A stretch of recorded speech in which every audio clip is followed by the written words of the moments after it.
Your memory is not a recording. It's a story. And someone else can rewrite it without you ever knowing. Imagine this. You're in an argument. You remember something clearly, a promise, a moment, a fact. You were there.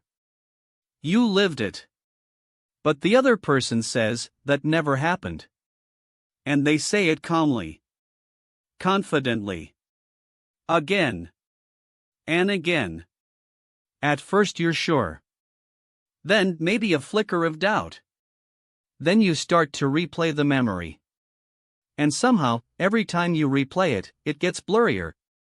Less certain. More like a dream. That's not weakness. That's your brain working exactly as designed. And it's the gateway to one of the most disturbing manipulation techniques ever documented. It's called gaslighting. And science now knows it doesn't just confuse you, it literally rewrites your memory at the biological level. Here's the wild part. Memory researchers discovered something unsettling in lab experiments. When people were given false information after witnessing an event, they didn't just believe the false version. They remembered it. They could describe it. They felt emotionally attached to it. In one famous study, participants were shown footage of a car accident. Then some were asked, how fast were the cars going when they smashed into each other? Others were asked the same question but with the word hit instead of smashed. The smashed group reported higher speeds. And a week later, they also remembered broken glass. There was no broken glass. The word alone planted the memory. One word. One word rewrote what they saw with their own eyes. That's the misinformation effect.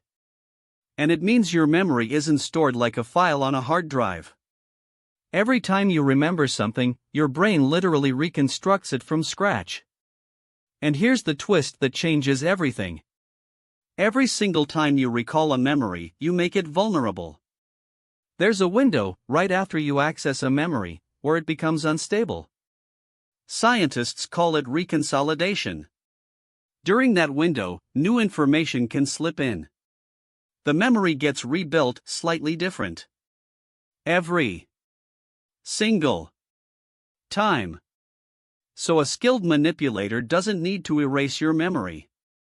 They just need to make you replay it while feeding you a different version. Over and over. Each replay is another rewrite. Each rewrite drifts further from what really happened. And the scariest part? You will feel like you're remembering. Not guessing. Not imagining. Remembering. With emotion. With detail. With absolute certainty. This is why gaslighting is so effective on intelligent people. It's not about being gullible. It's about how human memory is built. We evolved to update memories based on new context. That was a survival tool. Predators move. Dangers change. Rigid memory would get you killed. But in a relationship, in a room with someone who knows this, that flexibility becomes a weapon. The good news? Knowing this is armor. When someone confidently contradicts your memory, you can now ask, am I being updated or rewritten? Write things down. Tell someone immediately after events. Your memory is most accurate in the first moments. Every replay adds noise. But here's what no one talks about. If memories can be rewritten, how many of yours already have been? The childhood memory you're sure of. The reason you believe something about yourself. The story you tell about who you are. What if parts of it were authored by someone else? Everything in this video is based on current scientific research and is intended for educational purposes only. Stay oddly curious.